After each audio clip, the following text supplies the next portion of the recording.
Students, क्या कभी आपका डिवाइस हैक हुआ है? आपको मालूम है आपकी कितनी छोटी छोटी गलतियों की वजह से आपका भारी नुकसान हो सकता है। आपकी इंफॉर्मेशन आपको लगता है कि बहुत छोटी चीज है, बट एक हैकर उसका किस तरह से मिसयूज कर सकता है वो आप नहीं जानते। अगर आप चाहते हैं आपका डिवाइस सिक्योर रहे तो आपको कुछ छोटे स्टेप्स को फॉलो करना होगा, और आज की वीडियो में हम वही देखेंगे कि आप कैसे अपने डिवाइस को सिक्योर रख सकते हैं।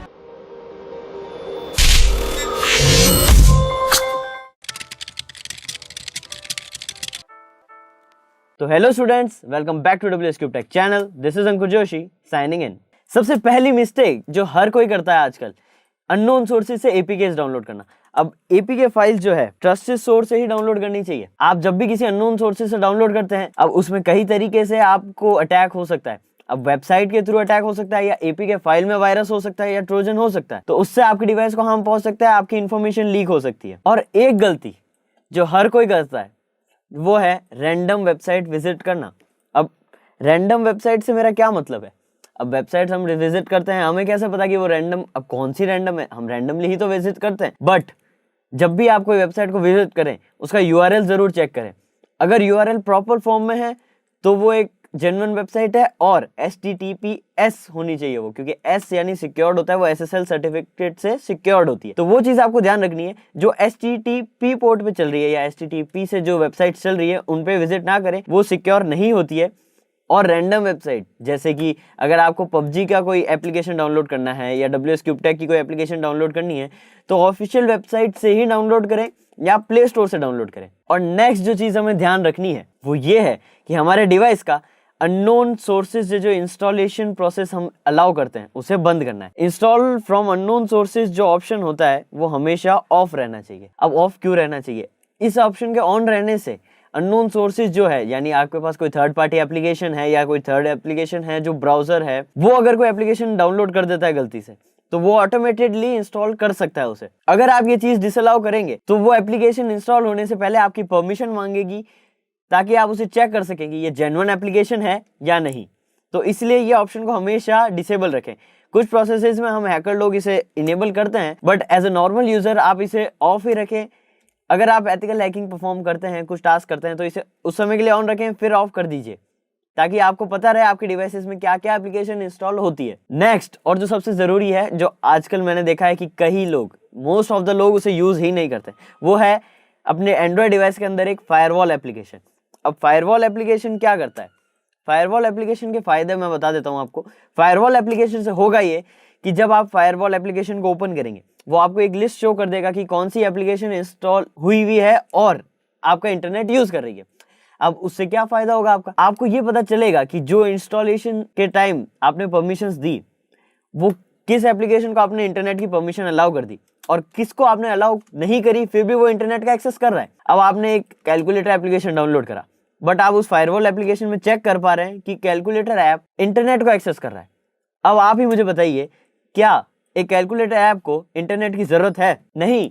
तो फायरवॉल ऐप से आप ये चेक कर सकते हैं और वहीं से उसकी परमिशन को बंद भी कर सकते हैं। तो ये फायरवॉल एप्लीकेशन आपको हमें जरूर अपने डिवाइस में रखना चाहिए। आप प्ले स्टोर पे जाके कोई भी फायरवॉल एप्लीकेशन डाउनलोड कर सकते हैं, सब रिलायबल है। आप फायरवॉल एप्लीकेशन को यूज करें, ये रिकमेंडेड है, बहुत जरूरी। और नेक्स्ट, हम जब भी पब्लिक वाईफाई में एंटर होते हैं, अब देखते हैं कि हम रेलवे स्टेशन पे जाते हैं या किसी कैफेज में जाते हैं तो पब्लिक वाईफाई होता है।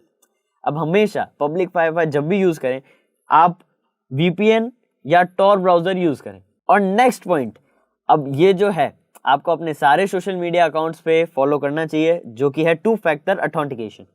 अब 2 फैक्टर ऑथेंटिकेशन जो है वो इतनी इंपॉर्टेंट क्यों है? अब आगे की टेक्निक्स आने वाली है जिसमें 3 फैक्टर ऑथेंटिकेशन भी होगा, बट अभी हम 2 फैक्टर ऑथेंटिकेशन की बात इसलिए कर रहे हैं क्योंकि अभी ये चल रहा है और काफी सिक्योर्ड है ये। अब इसमें सिक्योरिटी पर्पस क्या है?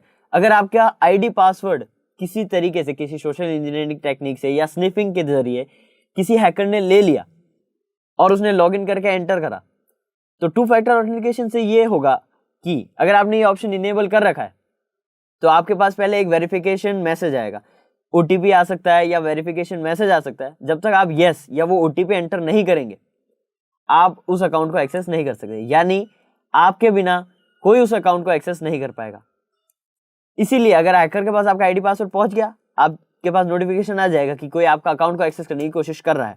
तो उस समय आप अपने सिक्योरिटी चेक्स कर सकते हैं डिवाइस या अकाउंट पे, और उस अकाउंट को सिक्योर कर सकते हैं अपने पासवर्ड चेंज करके। नेक्स्ट जो पॉइंट है जो हमें हमेशा ध्यान रखना चाहिए वो है कि open source messaging app use किए रहे। अब अगर आप व्हाट्सएप यूज करते हैं और सोचते हैं कि वो सिक्योर है तो आप बिल्कुल गलत है। व्हाट्सएप फेसबुक से ओन्ड है और फेसबुक आपका डेटा लेता है। वो खुद बताता है कि फेसबुक, इंस्टाग्राम और व्हाट्सएप जो उसके एप्लीकेशंस है वो आपसे आपका डेटा लेते हैं। तो ये मत सोचिए कि आपका डेटा सिक्योर है। वो आपसे डेटा लेते हैं, आपको रिलेवेंट ऐड शो करते हैं और उससे पैसा कमाते हैं, यानी आपका डेटा तो उन तक जा रहा है। इसीलिए ओपन सोर्स एप्लीकेशन जैसे कि टेलीग्राम या सिग्नल, इनको यूज कीजिए। इनके काफी सारे प्राइवेसी फीचर्स और अच्छे अच्छे हैं इनमें। सीक्रेट चैट्स हो गया और ऑथेंटिकेशन 2 फैक्टर तो है ही है सब में, बट सीक्रेट चैट्स हो गया, प्राइवेट चैट्स हो गए, ये ऑप्शंस हैं इनमें जो आपको काफी इनको प्राइवेट ओरिएंटेड बनाते हैं। और ये ओपन सोर्स हैं, इसीलिए ये आपका डेटा नहीं लेते हैं। तो व्हाट्सएप यूज करते हैं और उसे सिक्योर समझते हैं, तो ये बहुत बड़ा मिथ है। अब बढ़ते हैं हमारे नेक्स्ट पॉइंट की तरफ, जो है एप्लीकेशन की परमिशंस। अब देखिए, हम इंस्टॉल करते वक्त एप्लीकेशन को परमिशंस तो बहुत सारी दे देते हैं, जो भी आती है हम उन्हें अलाउ करते जाते हैं, बट हमें ये नहीं करना है। हमें चेक करना है कि किस डिवाइस को कौन सी परमिशन की एक्सेस है। अब जब भी आप कोई नया इंस्टॉल करते हैं एप्लीकेशन, तो आपको ये नोटिस करना है कि वो कौन कौन सी परमिशन मांग रहा है। डायरेक्ट सबको अलाउ नहीं करनी है आपको। अगर आपने आपने ट्रू कॉलर एप्लीकेशन इंस्टॉल किया, अब ट्रू कॉलर को आप कॉन्टैक्ट डिटेल्स दे सकते हैं, इंटरनेट एक्सेस दे सकते हैं, स्टोरेज एक्सेस इतनी जरूरत नहीं है उसको, बट हाँ कुछ फाइल स्टोर कर रहा है तो स्टोरेज एक्सेस दे सकते हैं। लेकिन वहीं आपने एक कैलकुलेटर एप्लीकेशन डाउनलोड किया, उसको ना इंटरनेट एक्सेस की जरूरत है ना आपके कॉन्टैक्ट एक्सेस की। अगर आपसे वो कॉन्टैक्ट एक्सेस मांगता है तो आपको उसे डिसअलाउ करना चाहिए या उसे डिसेबल करना चाहिए। आपको उसको वो परमिशन नहीं देनी। बट हाँ, अगर आपने कभी परमिशंस दे दी कुछ एप्लीकेशंस को और आपको ध्यान नहीं कि आपने परमिशन जो जरूरी है वही दी है या नहीं, तो आप ऐप्स के सेक्शन में जाके उन ऐप्स की परमिशन को वापस रीचेक कर सकते हैं और जो परमिशन आप नहीं देना चाहते उन्हें डिसअलाउ कर सकते हैं। नेक्स्ट जो पॉइंट है, अब मैं बोलूं गलती, क्योंकि वो गलती है, सब लोग करते हैं, वो है सेम पासवर्ड लगाना। कई लोग हैं अभी तक जो हर अकाउंट पे अपने सोशल मीडिया अकाउंट हो गया, यहाँ तक कि बैंक अकाउंट और सोशल मीडिया अकाउंट का पासवर्ड भी सेम रखते हैं, जो कि गलत है। अपने इंटरनेट बैंकिंग का पासवर्ड, अपने फेसबुक अकाउंट, अपने सोशल मीडिया अकाउंट जो भी है, उन सब का पासवर्ड आपको सबसे अलग करना है, यूनिक रखना चाहिए। और यूनिक से मेरा मतलब है डिफरेंट तो होना ही चाहिए, बट यूनिक किस वे में, उनका पासवर्ड पैटर्न भी अलग होना चाहिए। जैसे कि आपने अगर कोई पासवर्ड लगाया, आपका नाम, फिर एक सिंबल और फिर नंबर, तो ये पैटर्न एक हैकर को अगर मिल जाता है तो वो आपके दूसरे अकाउंट्स पे भी ये पैटर्न को डिफरेंट टेक्निक से ट्राई कर सकता है। इसलिए पैटर्न भी चेंज करे, चाहे कभी पहले सिंबल ऐड कर दिया, फिर नाम, फिर नंबर, किसी में पहले नंबर, किसी में फिर सिंबल, तो ऐसे कॉम्बिनेशन पैटर्न चेंज करते रहिए, ताकि आपका जो पासवर्ड पैटर्न है वो किसी को पता भी चल जाए तो भी वो दूसरे सोशल मीडिया या दूसरे अकाउंट्स पे अप्लाई ना हो। और अगर आपसे पासवर्ड याद नहीं रहते तो आप एक पासवर्ड मैनेजर एप्लीकेशन यूज कर सकते हैं। अब एज एन एथिकल हैकर मैं आपको रिकमेंड नहीं करूंगा कि पासवर्ड मैनेजर आप यूज करें, क्योंकि अगर आपका पासवर्ड कहीं भी स्टोर है तो वो सिक्योर नहीं है। क्योंकि अगर एडोब जैसी कंपनी का डेटा लीक हो सकता है, यूजर नेम, पासवर्ड ये सब लीक हो सकते हैं, तो एक पासवर्ड मैनेजर कंपनी का भी डेटा लीक हो सकता है और आपके सारे पासवर्ड उन तक जा सकते हैं। बट हाँ, अगर आप पासवर्ड याद नहीं रख पाते हैं तो आप पासवर्ड मैनेजर यूज कर सकते हैं ट्रस्टेड जो पेड एप्लीकेशन है उन पे, क्योंकि उनका थोड़ा सिक्योरिटी रिस्क जो है वो बहुत कम होता है, उनका सिक्योरिटी ब्रीच होने के चांसेस बहुत ही कम होते हैं, तो आप वो यूज कर सकते हैं। बट आपसे मैं यही कहूंगा कि इन पासवर्ड मैनेजर्स में भी कभी अपने बैंकिंग डिटेल्स ना रखें, अपने bank accounts, online banking passwords इसमें ना रखें, वो अपने माइंड में ही रखें। और नेक्स्ट है जो हमें ध्यान रखना चाहिए, जो कि शायद आप में से किसी को भी यह मालूम नहीं होगा, वो है प्रॉपर फॉर्मेटिंग। अब प्रॉपर फॉर्मेटिंग क्या होता है, आप सभी ये पूछेंगे मेरे से कि प्रॉपर फॉर्मेटिंग, हम तो फोन की सेटिंग्स में जाते हैं, फैक्ट्री रीसेट करते हैं या रीसेट फॉर्मेट इन बटन्स पे क्लिक करते हैं, हमारा फोन पूरा फॉर्मेट हो जाता है, रीसेट हो जाता है, बस यही तो हमें आता है और यही तो फॉर्मेटिंग होती है। गलत गाइस, एक फॉर्मेटिंग करने के बाद भी आपका 90% डेटा रिकवर करा जा सकता है। एक डिजिटल फॉरेंसिक एक्सपर्ट एक फॉर्मेटेड फोन से 90 to 94% डेटा रिकवर कर सकता है। अब आपने जिसको भी फोन बेचा, फॉर्मेट करने के बाद अगर आपने बेच दिया फोन, तो अगर आपको लगता है आपका डेटा सिक्योर है, तो नहीं, आपने वो डेटा दे दिया। अगर वो चाहे तो किसी फॉरेंसिक एक्सपर्ट के पास जाके आपका डेटा रिकवर कर सकता है और उसका मिसयूज कर सकता है।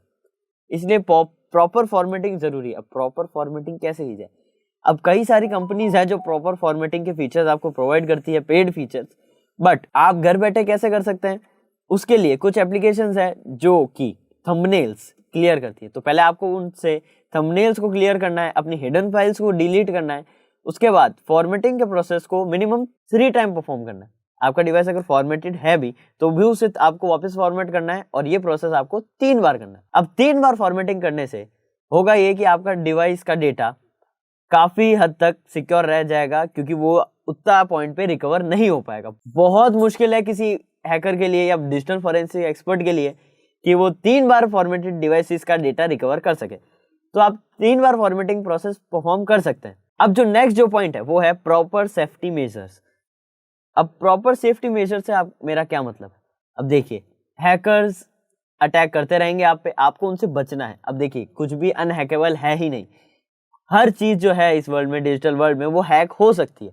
यहाँ तक कि फिजिकल हैकिंग, हार्डवेयर हैकिंग भी होती है, बट हम अभी डिजिटलाइजेशन और साइबर वर्ल्ड की बात कर रहे हैं, तो उसमें हम यही देखेंगे कि जो भी चीज है, डिवाइसेस हैं, वो सब हैक हो सकते हैं। अब हैकर्स हैं, आपको हैक करने की कोशिश करेंगे, बट आपको सिक्योर कैसे रहना है, आपको अपने माइंड को सिक्योर रखना है, क्योंकि साइबर सिक्योरिटी चेन में जो सबसे वीकेस्ट लिंक होता है वो ह्यूमन खुद होता है। आप खुद को अगर सिक्योर रख लें तो पूरी साइबर सिक्योरिटी की चेन मजबूत रहेगी। अब कैसे रखा जाए, अब मैंने जो आपको पॉइंट्स बताए ये तो आपको ध्यान रखने ही है, बट आपको ये चीज भी ध्यान रखनी है कि आप कोई भी अगर परफॉर्म कर रहे हैं टास्क, तो उसमें अगर आपको कुछ भी सस्पिशियस लगता है तो उससे कैसे डील करना है। लाइक अगर आप ईमेल यूज कर रहे हैं अपना, आपको एक सस्पिशियस मेल आती है कि आपका डिवाइस का पासवर्ड हैक हो गया है या रीसेट करना है, आपका अकाउंट बंद हो गया है, लॉक हो गया है, आपको पासवर्ड एंटर करना होगा या ओटीपी एंटर करना होगा, तो ये चीज पे ध्यान रखें कि बैंकिंग या ये जो साइट्स है कभी भी आपसे आपकी डिटेल्स नहीं मांगती, और फोन कॉल्स पे तो कभी नहीं मांगती। इसलिए फोन कॉल्स पे आए हुए एग्जीक्यूटिव जो बनते हैं कि हाँ मैं एग्जीक्यूटिव हूँ एसबीआई का या आपके बैंक का, तो वहां पे कभी भी अपनी डिटेल शेयर ना करें, क्योंकि बैंक खुद बोलता है, हर बैंक बोलता है कि हम आपसे कभी भी फोन पे डिटेल्स नहीं लेंगे, यहाँ तक कि डिटेल्स कभी भी हम आपसे नहीं लेंगे, आपकी पर्सनल डिटेल्स लाइक आपका पासवर्ड या फिर ओटीपी। तो ये चीज आपको ध्यान रखनी है कि आपको सोशल इंजीनियरिंग अटैक्स में कभी नहीं फंसना है और खुद को सिक्योर रखना है। तो गाइज ये थे कुछ मेथड्स जिनको आप यूज करके अपने एंड्रॉइड डिवाइस को हैकर्स से बचा सकते हैं। बाकी जो मेथड्स है वो है आपके ब्रेन में, आपके ब्रेन को सिक्योर रखना है आपको सोशल इंजीनियरिंग अटैक्स में कभी नहीं फंसना है। सोशल इंजीनियरिंग जो अटैक्स है उनके बारे में अवेयर रहिए, नए नए आते रहते हैं, आप उनके बारे में न्यूज में पढ़ते हैं, उनसे अवेयर रहिए और उनके झांसे में कभी ना आइए। तो इसी के साथ students, be safe and keep learning. This is Ankur Joshi signing off.